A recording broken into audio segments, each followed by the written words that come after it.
Meenakshi Temple, Madurai. Madurai, which dates back over 2,500 years, was founded by the Pandya monarch Kulashikara in the 6th century BC. The reign of the Nayaks, on the other hand, was Madurai's golden age, when art, architecture, and learning blossomed in abundance. During the reign of the Nayaks, the city's most exquisite structures, including its most famous monument, the Meenakshi Temple, were constructed. The Meenakshi Sundareshwara Temple is dedicated to goddess Meenakshi, Lord Shiva's consort, and is located in the heart of Madurai. It has long been a popular tourist destination in India and abroad, as well as one of the most prominent Hindu pilgrimage sites. The temple is the epicenter of Madurai's cultural and religious life. The people of the city are supposed to be awoken, not by the cry of nature, but by the chanting of hymns at the temple. All of Tamil Nadu's main festivals are cheerfully observed here, the most notable of which being the Chitrai festival, which takes place in April-May and commemorates Meenakshi and Sundareshwara's celestial marriage, attracting a large throng from all over the state. The sculpted pillars are covered with magnificent murals depicting Princess Meenakshi's ethereal beauty and scenes from her wedding to Lord Shiva. Lord Shiva is portrayed as a lingam at the Sundareshwara temple across the courtyard. The pillars reflect scenes from Meenakshi and Sundareshwara's wedding. There are 985 ornately carved pillars here, each one more ornate than the last. Agra Fort. The magnificent 16th century Mughal landmark known as the Red Fort of Agra is located near the Taj Mahal's gardens. The imperial capital of the Mughal kings is contained inside the 2.5-kilometer-long enclosure walls of this formidable red sandstone citadel. The Modi Masjid, a white marble mosque resembling a perfect pearl, the Diwan-e-Am, Diwani-Kaz, Muzammil Burj, Jahangir's Palace, Kaz Mahal, and Sheesh Mahal, and the Diwan-e-Am, Diwani-Kaz, Muzammil Burj, Jahangir's Palace, Kaz Mahal, and Sheesh Mahal. Agra Fort is one of India's few UNESCO World Heritage Sites and an exceptional example of Mughal architecture.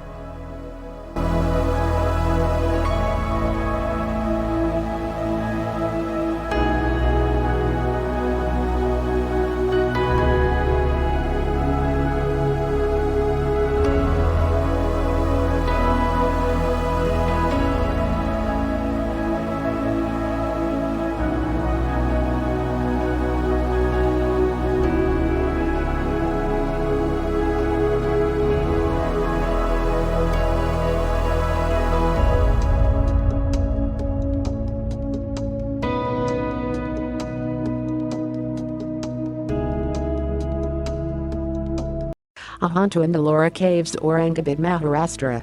Beginning with the 2nd century BC and continuing into the 6th century AD, the paintings and sculptures in the caves of Ajanta and Ellora, inspired by Buddhism and its compassionate ethos, unleashed a surge of artistic excellence unmatched in human history. These Buddhist and Jain caves are ornately carved, yet seem quiet and meditative, and exude a divine energy and power. About 107 kilometers from the city of Aurangabad in Maharashtra are the rock-out caves of Ajanta, nestled in a panoramic gorge in the form of a gigantic horseshoe. A set of 29 caves, Ajanta is among the finest examples of some of the earliest Buddhist architecture, cave paintings and sculptures.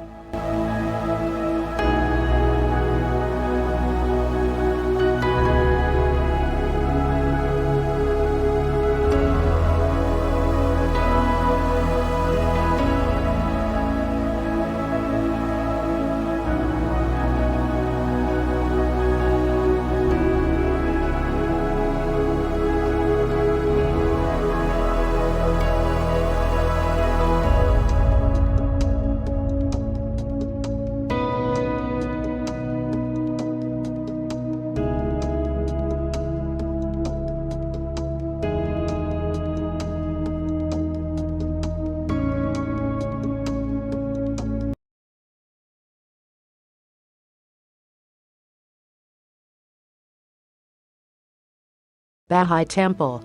In the heart of New Delhi, the bustling capital of India, a lotus-shaped outline has etched itself on the consciousness of the city's inhabitants, capturing their imagination, fueling their curiosity, and revolutionizing the concept of worship. Since its dedication to public worship in December 1986, this mother temple of the Indian subcontinent has seen millions of people cross its threshold, making it one of the most visited edifices in India.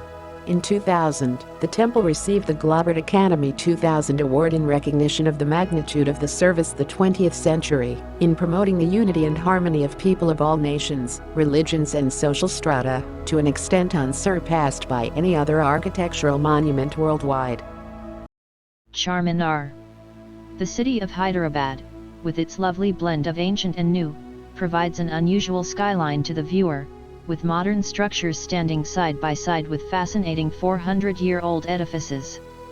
The Jami Masjid, Mecca Masjid, Toli Masjid, and, of course, Hyderabad's stunning icon, the Charminar, are all great examples of Qutab Shahi architecture.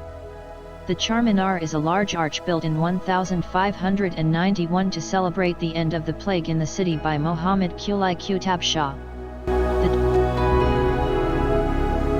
Chhatrapati Shivaji Terminus. The Chhatrapati Shivaji Terminus, formerly known as Victoria Terminus, is a fine example of Victorian Gothic revival architecture in India, with a blend of ideas borrowed from Indian traditional architecture. It is located in Mumbai, Maharashtra. This well-known terminal also exemplifies the elegance of late 19th century railway architecture in the British Commonwealth, which is distinguished by its superior structural and technological features. On July 2, 2004, the World Heritage Committee of UNESCO nominated this magnificent specimen of late 19th century railway architecture as a World Heritage Site. Fatehpur Sikri. Fatehpur Sikri, a royal city 26 miles west of Agra in Uttar Pradesh, was constructed on the orders of the great Mughal Emperor Akbar. On the peak of Sikri, Akbar built a splendid city in honor of the Saint Sheikh Salim Chisti. He ordered the construction of buildings for his own use in 1571 and invited the noblemen to erect dwellings for themselves. 5 years later, the Buland Darwaza was added. The tomb of Sheikh Salim Chisti, the Nabator Naktar Khana, Drum House, Taxal, Mint, Karkhanas, Royal Workshop, Khazana, Treasury, Hakim's Quarters, Diwan-i-Am, Hall of Public Audience, Maryam's House, Sunaram Makan, Golden House, Palace of Jodhbai, Birbal's House and others are among the important structures. Golden Temple. The most sacred temple for Sikhs is Sri Harmandir Sahib, also known as Sri Darbar Sahib or Golden Temple, because to its scenic beauty and golden coating. It is located in Amritsar, Punjab. Through its architecture, which incorporates symbols from different religions, this temple spreads Sikhism's message of tolerance and acceptance.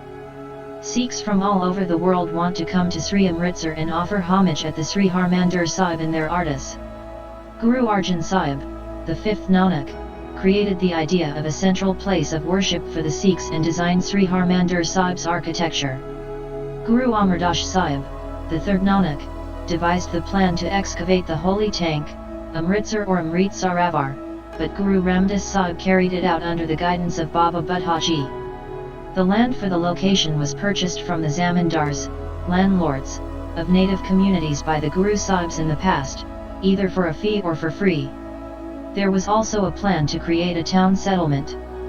As a result, in 1570, construction on the Sarovar, tank, and the settlement began at the same time. Both projects were completed in the year 1577 AD. In December 1588, a Muslim saint, Hazrat Mian Mirji of Lahore, lay the foundation for Guru Arjan Sahib. Guru Arjan Sahib himself oversaw the building, with the help of renowned Sikh figures such as Baba Budha Ji, Bhai Gadas Ji, Bhai Salo Ji, and many more devout Sikhs. Rather of creating the structure on the upper level, Guru Arjan Sahib had it built on the lower level, with all four sides open. As a result, he developed Sikhism, a new faith sign. It was made available to everyone, regardless of caste, creed, sex, or religion, by Guru Sahib. By September 1604 the construction work had been completed. Guru Arjan Sahib placed the newly constructed Guru Granth Sahib, the Sikh sacred book, in Sri Harmandir Sahib and named Baba Budha Ji as the first Granthi. Following this occurrence, it was given the title of Atsath Tirath, or the Tirath of the Sikh nation. Sri Harmandir Sahib is situated in the centre of the Sarovar on a 67-foot square platform, tank. The temple measures 40.5 feet square. There are doors on the east, west, north, and south sides. The Darsahani Diori, an arch, stands at the causeway's shore end. The arch's door frame is around 10 feet tall and 8 feet 6 inches wide. The door panes are artistically adorned. It leads to the causeway or bridge that goes to Sri Harmandir Sahib's main building. It has a length of 202 feet and a width of 21 feet. The Pardakshina Bridge, which is 13 feet wide, is connected to the bridge, circumambulatory path. It winds its way around the main temple to the Har Ki Por, Steps of God. The Guru Granth Sahib is read continuously on the first level of Har Ki Por. The bridge is connected to the Pardakshina Bridge, which is 13 feet wide, circumambulatory path. It leads to the Har Ki Por after winding its way around the main temple, Steps of God. On the first level of Har Ki Por, the Guru Granth Sahib is read continuously. Its building shows a unique synergy of Muslim and Hindu construction methods, and it is regarded as one of the world's finest architectural specimens. This architecture is widely credited with establishing a distinct Sikh school of architecture in India's art history. The temple is known for its magnificent beauty and profound tranquility. It is stated that this is where Sikhism's heart beats. Please like and subscribe. India Gate, Delhi. Delhi, India's capital, is a dynamic modern metropolis with an ancient and adventurous history, located on the banks of the Yamuna River. The city, with its diverse culture, might be considered a microcosm of the entire country. A visit to the city provides a unique two-in-one experience, as New Delhi, with its wide streets and high-rise buildings, gives the impression of being in a contemporary city, whereas a stroll through the streets of Old Delhi, with its narrow lanes and old palace, can easily transport one to a bygone era. Thousands of historical monuments and religious sites can be found in Delhi. India Gate, a significant landmark in the city, is a memorial dedicated to the more than 80,000 Indian soldiers who died in World War I. The monument is a 42-meter high arch designed by Edwin Lutyens, a well-known British architect. Previously, the All India War Memorial was known as India Gate. The design of India Gate is almost identical to the War Memorial in France. The Arc de Triomphe. Kashi Vishwanath Temple, Varanasi. Varanasi, also known as Banaras and Kashi, is a prominent city in Uttar Pradesh, a northern Indian state. The city has immense religious significance for Hindus because it is located on the banks of the holy river Ganga. Kashi Vishwanath Temple, dedicated to Lord Shiva, is located in Varanasi. It houses one of Shiva's 12 Jyotirlingams. This temple is supposed to have been renovated multiple times. The most recent edifice on the site originates from the 18th century. Thousands of pilgrims flock here to offer an abhishekam with Ganga water to the hallowed Jyotirlingam. Aside from its religious significance, the temple is also a work of art. The viewer is treated to a breathtaking glimpse of the spectacular structure. Lord Shiva is reported to have appeared in the dream of Rani Ahalya by Holkar of Indore. She had the existing temple erected in 1777, since she was a devotee of Lord Shiva. The old city, also known as Vishwanath Khanda, is in the heart of Varanasi, between the Shashwamedh Ghat and Godaliya to the south and west, and Manikarnika Ghat on the river to the north. The entire area is worth exploring, with temples and lingams tucked into every corner, and is bustling with pilgrims, pandas, and booths selling offerings to the devotees. Qutub Minar. The highest tower in India is the Qutub Minar, which is made of red and buff sandstone. The beautiful tower in Delhi, India's capital, was built in the 13th century. With a height of 72.5 meters, it has a diameter of 14.32 meters at the base and 2.75 meters at the top. It is an ancient Indian architectural masterpiece. Other noteworthy monuments in the complex include the Alai Darwaza, Kawaitul Islam Mosque, Altamish, Ala Ud Din Khalji, and Imam Zaman tombs. The Alai Minar, a